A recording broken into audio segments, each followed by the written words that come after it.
લો વળી ભારતમાં એક નવી પાર્ટી આવી ગઈ છે, કોકરોચ જનતા પાર્ટી.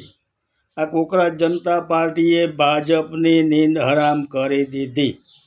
તેમણે તેમના ઇન્સ્ટાગ્રામ એકાઉન્ટમાં 4 દિવસમાં 1,40,00,000 ફોલોઅર્સ લાવી દીધા અને ભાજપની નીંદ હરામ કરી દીધી.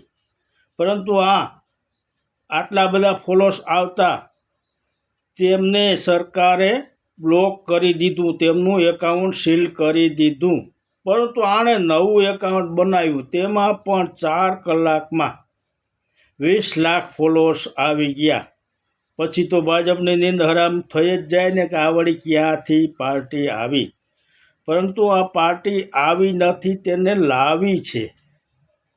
જે આપણા ચીફ જસ્ટિસે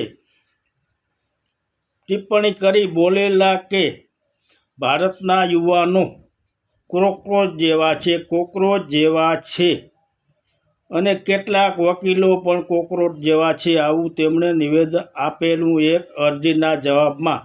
તે પછી આ યુવાને આ પાર્ટી બનાવી.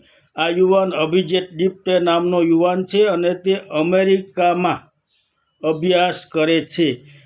તે આમ આદમી પાર્ટીનો સક્રિય કાર્યકર હતો, પરંતુ અત્યારે તે વિદેશમાં અભ્યાસ કરે છે. આ પાર્ટી આવ્યા પછી ભાજપને શું તકલીફ પડે?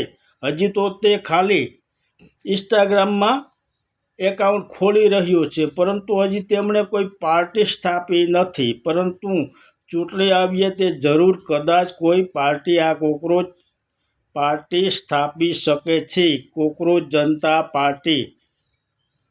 હવે પછી ચૂંટણી ટાઈમે શું થાય તે જોવું રહ્યું. પણ અત્યારે તો આ યુવાને બધાને ગાંડા કરી દીધા છે. જય માતા.